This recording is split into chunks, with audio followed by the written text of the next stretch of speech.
하나님 예수 그리스도의 은혜로 우리 모든 죄를 정결하게 하시고 날마다 하나님 바라보며 사는 인생 되게 하시니 감사합니다. 아버지, 우리 모든 마음 가운데 있는 모든 죄악들, 허물들 다 용서하시고 정결하게 하시고 아버지 하나님 거룩한 마음으로 아버지 하나님 이 세상 살아가게 하여 주시옵소서. 이 시간 하나님 말씀으로 새롭게 되게 하여 주옵시고 더욱더 주님 닮아가는 거룩한 삶이 되게 하여 주옵소서. 감사하고 예수님의 이름으로 기도합니다. 아멘. 오늘 말씀 보겠습니다. 오늘 말씀 여호수아서 7장 1절부터 15절까지 말씀입니다.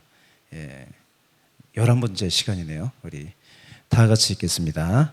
이스라엘 자손들이 온전히 바친 물건으로 말미암아 범죄하였으니 이는 유다 지파 세라의 증손 삽디의 손자 갈미의 아들 아간이 온전히 바친 물건을 가졌습니다. 여호와께서 이스라엘 자손들에게 진노하시니라. 여호수아가 여리고에서 사람을 베델 동쪽 베다엔 곁에 있는 아이로 보내며 그들에게 말하여 이르되 올라가서 그 땅을 정탐하라 하매 그 사람들이 올라가서 아이를 정탐하고 여호수아에게로 돌아와 그에게 이르되 백성을 다 올라가게 하지 말고 이 3,000명만 올라가서 아이를 치게 하소서. 그들은 소수이니 모든 백성을 그리로 보내어 수고롭게 하지 마소서 하므로 백성 중 3,000명쯤 그리로 올라갔다가 아이 사람 앞에서 도망하니 아이 사람이 그들을 36명쯤 쳐 죽이고 성문 앞에서부터 스바림까지 쫓아가 내려가는 비탈에서 쳤으므로 백성의 마음이 녹아 물같이 된지라.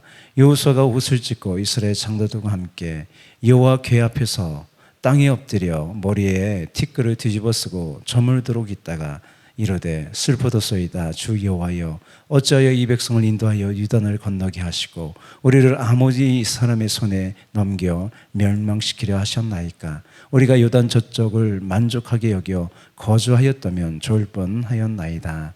주여, 이스라엘이 그의 원수들 앞에 돌아섰으니 내가 무슨 말을 하오리까.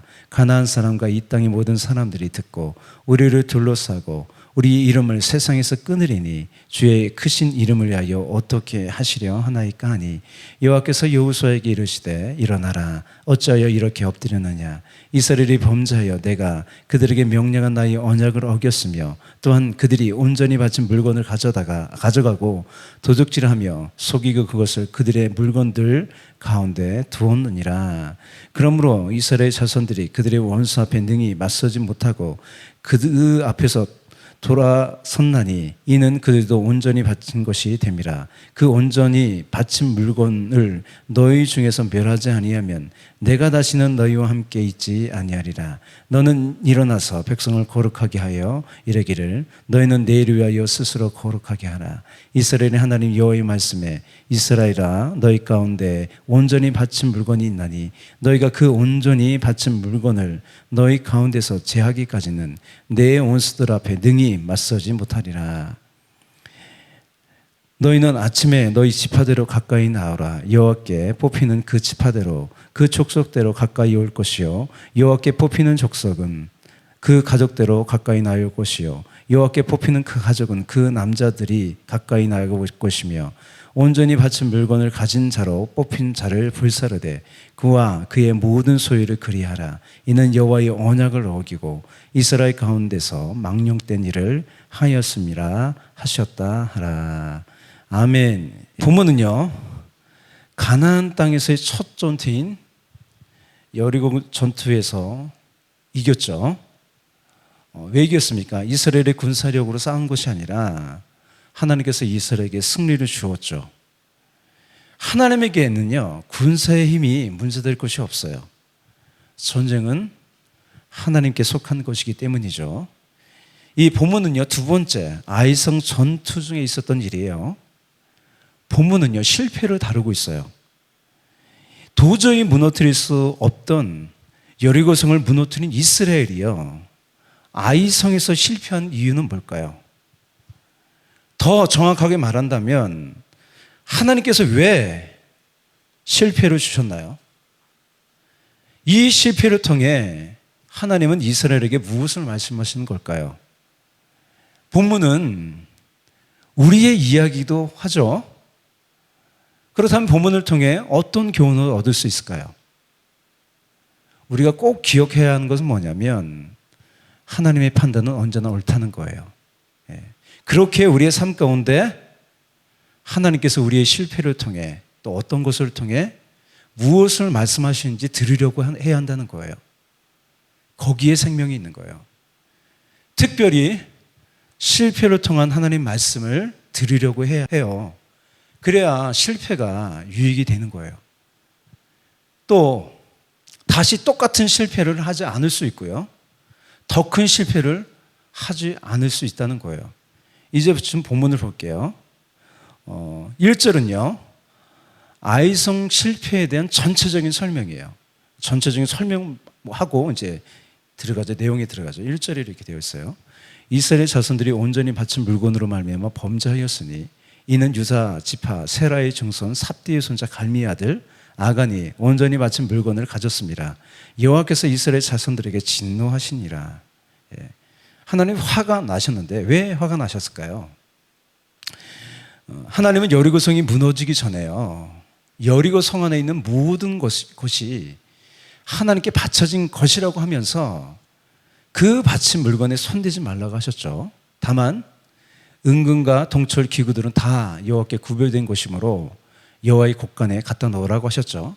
그런데 유다 지파에 속한 아간이라는 사람이 좋은 물건을 집으로 가져와 숨겨놨어요. 아간이 가져간 물건은 뭐냐면 오늘날로 말하면 명품 옷이에요. 화려한 옷. 옛날 옷이 그렇게 흔했습니까? 근데 아주 좋은 옷을 어차피 타서 없어질 거니까 그것을 가져온 거예요. 또 금과 은을 보고요. 탐심이 들어 집으로 가져가서 숨겼어요. 이렇게 한 사람이 하나님이 금한 일을 했어요. 이 일이 있고 나서 여호수아는요, 다음 점령할 이 아이성으로 정탐꾼을 보냈어요. 이 동쪽으로, 이쪽, 서쪽으로 더 간 거죠.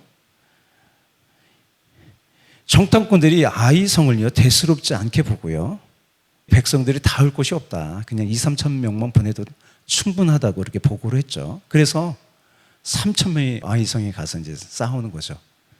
어떻게 되었는지 5절에 보면 알 수 있죠. 5절. 함께 읽을게요. 아이 사람이 그들을 36명 중 쳐 죽이고 성문 앞에서부터 스바림까지 쫓아가 내려가는 비탈에서 쳤으므로 백성의 마음이 녹아 물같이 된지라. 온 백성의 마음이, 이게 36명 죽었는데 온 백성의 마음이요, 무너졌어요. 전의를 상실했어요. 이에 여호수아와 지도자들이 연약하게 그 하나님 앞에서 머리에 티끌을 뒤집어 쓰고 통곡했어요.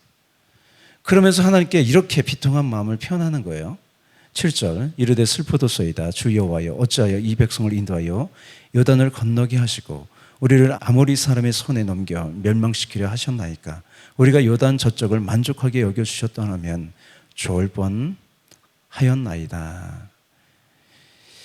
이에 하나님은요, 이 기도를 들으시고 여호수아에게 이스라엘이 실패한 이유와 이제 어떻게 해야 하는 것을 알려줘요.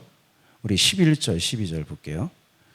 이스라엘이 범죄하여 내가 그들에게 명령한 나의 언약을 어겼으며 또한 그들이 온전히 바친 물건을 가져가고 도둑질하며, 여기 보면 이스라엘이 범죄했다. 한 사람이 범죄한 걸 이스라엘이 범죄했다 그래요. 도둑질하고 속이고 그것을 그들의 물건들 가운데 두었느니라. 그러므로 이스라엘 자손들이 그들의 원수 앞에 능히 맞서지 못하고 그 앞에서 돌아섰나니 이는 그들도 온전히 바친 것이 됨이라. 그 온전히 바친 물건을 너희 중에서 멸하지 아니하면 내가 다시는 너희와 함께 있지 아니하리라. 이스라엘도 온전히 바친 것이 됐다고 하는 거죠. 그래서 하나님께서 알려주신 방법대로요, 이제 어떻게 합니까? 제비를 뽑죠. 온 백성들을 대상으로 제비를 뽑는 거예요. 점점 줄여나가는 거죠. 그래서 아간이 뽑혔어요. 그래서 아간이 가져온 물건과 함께 아간도 불러살라 버렸어요. 모든 사람이 하나님의 약속을 지켰지만 결국 이 한 사람 때문에 그렇게 된 거죠. 하나님은요, 아예 한 사람이 그런 것 좀 그냥 넘어가시지. 이 공동체 전체가 고통당하는 것이 좀 불공평해 보일 수도 있습니다. 이스라엘을 위하는 하나님이 왜 이러실까요? 하나님이 오늘 제목처럼 결복증이 있나 그런 생각이 들기도 합니다. 여러분, 죄가요, 무서운 게 누를 것 같이 빠르게 퍼져나가요. 죄는 그냥 있지 않아요. 점점 자라요. 다른 사람에게 영향을 준다는 거예요. 그래서 여러분, 초장부터 단호하게 대처해야 합니다.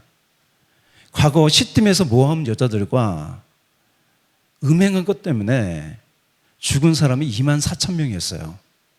결국 한 사람이 먼저 그렇게 했을 거예요. 대부분 사람이 어떤 지파였냐면 시므온 지파 사람들이 그렇게 했고요. 시므온 지파 사람들이 그때 굉장히 많이 죽었어요. 여러분, 처음 음행한 사람이 소수였을 것이고요. 그렇게 내버려 두었으면 빠르게 번져나가서요. 결국 이스라엘은 망했을 거예요. 여러분, 그렇기에 죄는요, 바이러스처럼 무엇보다 사람을 파괴하는 강력한 힘이 있다는 거예요. 여러분, 노아의 홍수가 왜 힘이 있습니까? 온 세상이 죄악으로 가득했어요. 관영했다 그러죠. 가득한 거예요. 그러니 물로 쓸어버릴 수밖에 없는 거죠. 이 리셋된 세상에서요, 의로운 노아 한 사람으로 다시 세상에 그 사람의 명백을 잊게 했어요. 여러분, 소돔과 고모라가 멸망한 이유는 뭐예요? 그렇게 많은 사람 중에 의인 10명이 없었기 때문이에요. 그러므로 하나님이 이스라엘을 위해서 특별히 죄에 대하여 결벽증이 걸린 것처럼 행동하는 것이 당연한 거예요. 그렇게 하지 않으면요, 이스라엘은요, 가나안을 점령하기도 전에 스스로 무너졌을 거예요. 전쟁 안 하죠. 자기 편한 대로 살려고 하고요. 그렇게 함께 모여서요, 하나님 말씀에 따라 나아가지 않겠죠. 스스로 무너졌을 거예요. 와야 됐을 거예요. 하나님께서 왜 잔인해 보이잖아요. 그죠? 진멸하라는 것이 잔인해 보여요? 왜 그러는지 이해가 되죠. 그죠? 오늘 본문에서요, 몇 가지의 교훈을 얻을 수 있습니다. 먼저, 인류의 죄를 정결하게 하시기 위하여 예수님께서 십자가에서 그렇게 피 흘려서 죽으신 것을 기억하세요. 예. 얼마나 중요하면, 얼마나 우리 인생 가운데 중요하면 그렇게 예수님께서 하시겠습니까? 그만큼 죄의 문제가 중요하다는 거예요. 하나님은 죄에 대하여 매우 엄격한 잣대를 대는 것은요, 결국 우리를 위해서 그런 거예요. 그래서 하나님의 계명이죠. 하나님 계명은 우리를 속박하는 것이 아니라 우리를 보호하는 보호막이라는 거예요. 우리가 코로나 기간 중에 마스크를 쓰고 어떻게 했어요? 손을 아주 깨끗이 씻었죠. 어디 갔다 오면 손 씻고. 마치 결벽증에 걸린 사람처럼 그렇게 하셔야 돼요. 죄에 대해서 민감하게 반응하셔야 됩니다. 또 사소한 죄를 가볍게 보지 말아야 돼요. 사소한 죄로부터 여러분의 마음과 생각을 지키세요. 그것이 온 마음에 퍼져나가는 거예요. 이 시간 우리의 마음을 지키기 위해서 이전에 나온 점 있습니다. 예, 이것이요, 우리 인생의 성공과 실패, 더 나아가 죽고 사는 문제가 달려있는 거예요. 그렇기 때문에 하나님께서 이렇게 민감하게 결벽증에 걸린 것처럼 죄에 대해서 민감하게 하시는 겁니다. 할렐루야. 예, 이 시간 우리 기도할게요. 사랑과 은혜가 풍성하신 주님, 이 아이성의 실패를 통해서 하나님은 이스라엘을 다시 거룩한 백성으로 세우십니다. 하나님, 우리의 삶 가운데 이 죄에 대한 문제 더 민감하게 반응할 수 있게 하시옵시고, 아버지 하나님, 날마다 거룩한 백성으로, 거룩한 하나님의 사람으로 하루하루 살아가는 우리가 되게 하여 주시옵소서.